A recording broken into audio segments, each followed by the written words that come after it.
extremely unique. The only people that are ever going to beat Lomachenko in the bulk of his career are going to be people who bring, an unusual matchup. And we saw that early in his career, and they've corrected for it and fixed those flaws. I don't know if it's about Lomachenko being a ridiculous athlete, right? Talented, very talented, right? Yes. Gifted, like he's a savant of boxing, or if it's this ridiculous style that Lomachenko fights in. But for right now, just because I can't say Robert Garcia's name with a straight face, no, it's probably Eddy Reynoso, probably, but he trains. It's the law of averages. Reynoso trains half of the United States. If you're even, I mean that's reality, right? Eddy Reynoso trains how many fighters? He's starting to become the new Freddie Roach. You are correct. If you're Mexican American, and they want to match you up with Reynoso, you're probably not turning him down right now. I'm sure in Mexico he's the new Nacho Bernstein over there, because we really haven't heard anything from Nacho lately. Seems to be drifting away here from the sport. I know he's doing, the last time they talked about him, he was doing a lot more with the amateurs again, trying to find his new, I guess Juan Manuel Marquez or Ricardo Lopez. But yeah, I would say Reynoso's probably taking over out there.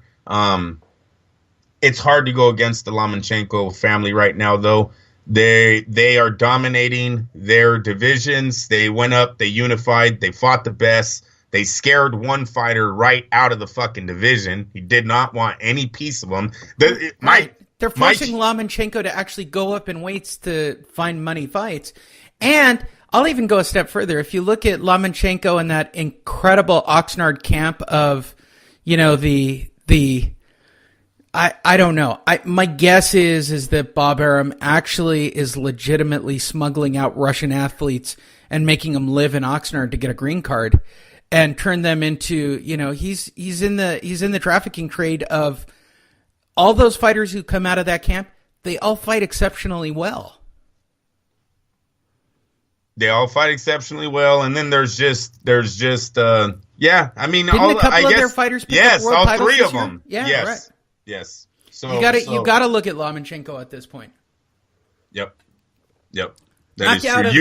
Usyk and Gavlik or whatever. You know what I mean? Yeah. I can't say their names, but yeah, I believe they're all out of the same camp right now. And Ben Davis, I'm going to say no, Lee. They shouldn't even be on the category. And I agree with what Freddie Roach said about the Tyson Fury fight.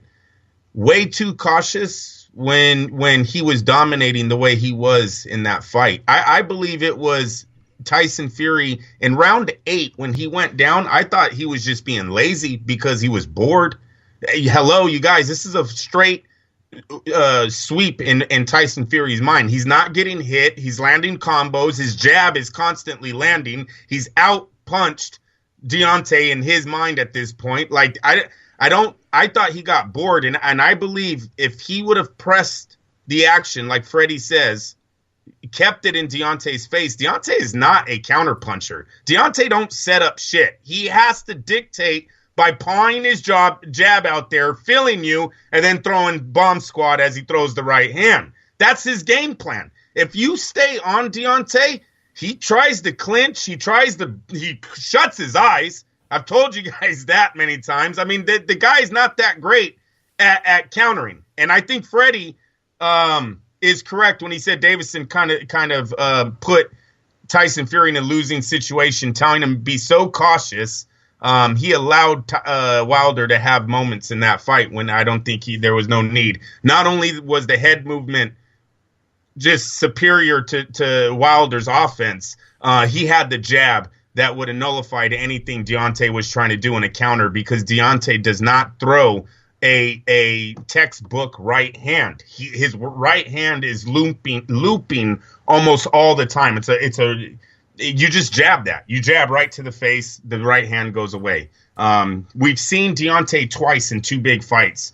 In both fights, he's losing the fight before he gets the knockout. The Wilder Ortiz and the Wilder Fury, both of the opponents showed that basic boxing is a very, very hard thing for Deontay to get around. So Ben Davis, I don't think should be on the list. You shouldn't be on the list for one fight. That's ridiculous in my mind. No, and here's the other stance for those of you who know jack diddly shit about boxing, or you think Deontay Wilder's the only name in boxing.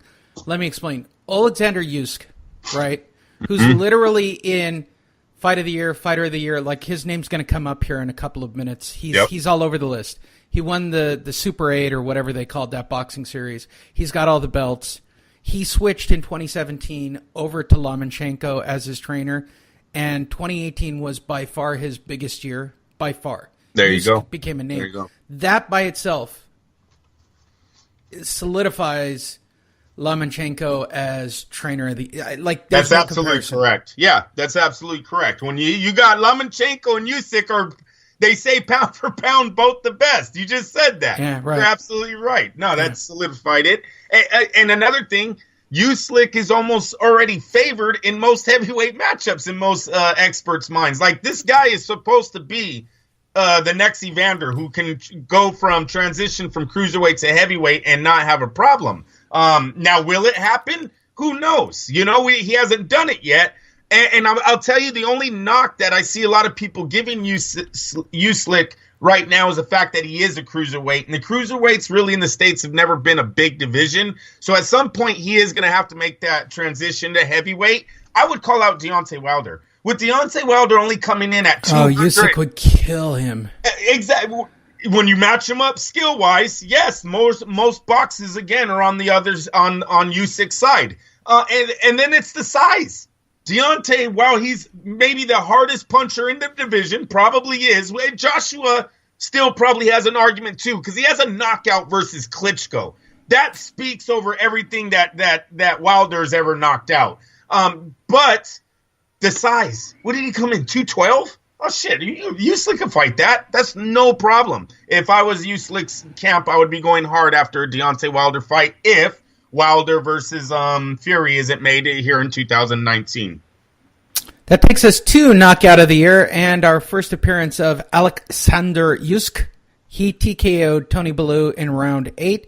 Dillian Whyte KO round 6 of Lucas Browne. Jermall Charlo KO round 2 of Hugo Centeno. Naoya Inoue KO round 1. Wow. Juan Carlos Payano. And Teofimo Lopez KO round 1 of Mason Menard. All right. It's going to pain me to say it. The Charlo knockout in round 2 of Hugo was strong. Very strong.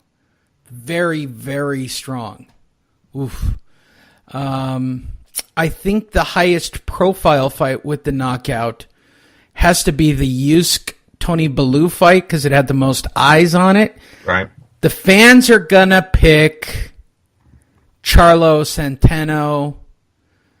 Man, I like Lopez's KO in round 1 over Mason Menard. Man, this is a tough one. I'm going to take Usyk TKO of Tony Bellew.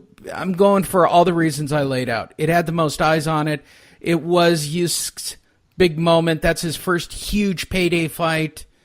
Bellew Usyk. I would have went with that also. And surprisingly, they went with Inoue versus Payano. Inoue, excuse me. Inoue versus Payano. It's a strong knockout. It's a really strong knockout.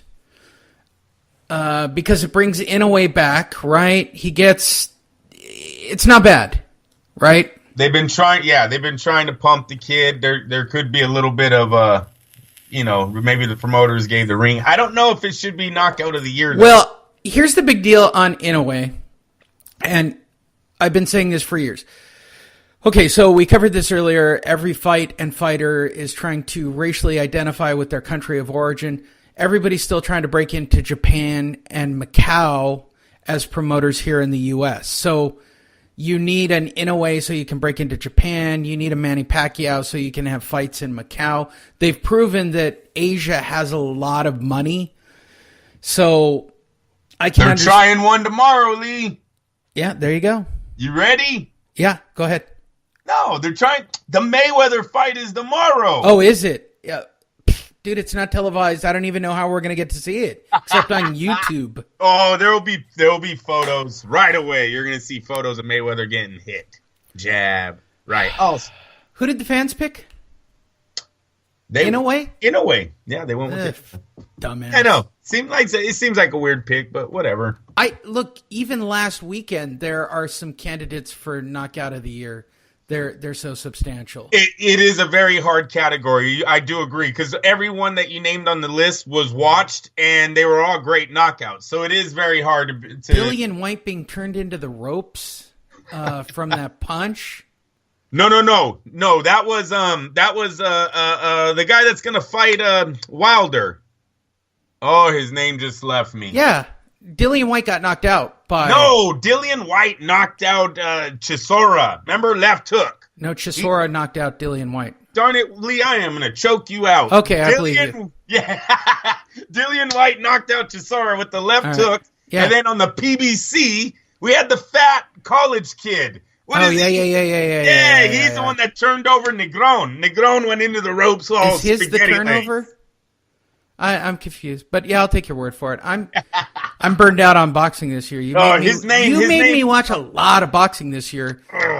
The fans did. No, I think the fans' presence on Fight Net Radio made Lee turn into a machine here. Oh my God! Getting freaking voices. We're getting new beginnings. Wait till you hear Bob's list. Yeah. We'll get there. Fighter of the year, Alex Saucedo. Oh, fight of the year. Sorry, not fighter of the year. Fight of the year. Alex Saucedo versus Lenny Zappavigna, Shamalama Ding Dong. Gennady Golovkin-Canelo Alvarez 2. Jarrett Hurd-Erislandy Lara. Murat Gassiev versus Yuniel Dorticos.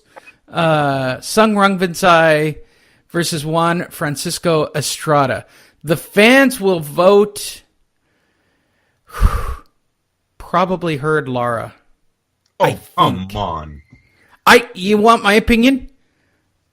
Yes. I like Hurd Lara a lot. I mean, you changed my opinion over Jarrett Hurd a lot.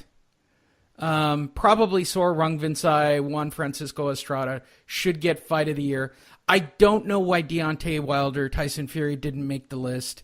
I think that's the best story of boxing for this year. Literally, I think it's one of the best boxing stories. And it's really overshadowing, because it was so early in the year, Canelo Alvarez beat Gennady motherfucking Golovkin. Yeah. That's huge. That's epic. Look, we can all make the arguments, and I've said it on this show. You can have your opinions. It shouldn't have been a draw. This dude should have won. The scorecards got it all wrong. Doesn't matter. Canelo Alvarez, be it by way of Oscar de la Hoya, be it by way of the judges, whatever. Canelo Alvarez defeated Gennady Golovkin, who was undefeatable. Like, he was not you couldn't beat the dude. And Lee, I think what made this fight even bigger for the fans was the way he beat him. He traded. He stood in the pocket. He landed more body shots, right? Everyone, Gennady Golovkin's, he throws a tremendous left hook to the body. He got outlanded that argument night. For fight of the year, because in the second half, Gennady knows he's losing it and changes the way he fights. He gets cut. He doesn't change his game plan. Stays in the pocket. He won over many fans again. His numbers on his next fight show that. Gennady Golovkin's going to be the most interesting man in boxing this year. Well, no. But I'm also saying Alvarez's numbers with fielding showed how much the fans loved his fight with the rematch with Triple G. It's just a tremendous. Come on, he took Dazin to number 1 on that week or whatever for apps being downloaded. No, they responded. They clearly responded. Their third fight is going to be an epic showdown. It is going to be epic, yes, sir. I think Dazin makes it that way. I like how Dazin introduces their fighters with that the beam of lights that make it sort of like they're in a Rome stadium. Have you noticed that on the Dazin shows? Yes. There is the UK. I don't know what you say. Europe promotions. They know how to do intros. These guys have always been better than the American side on walking fighters into the ring. Floyd was a big boost for us. Floyd did a lot of things crazy that was like entertainment before the fight. Roy Jones tried to lead, but never on a stage of Floyd. Roy Jones, I don't think ever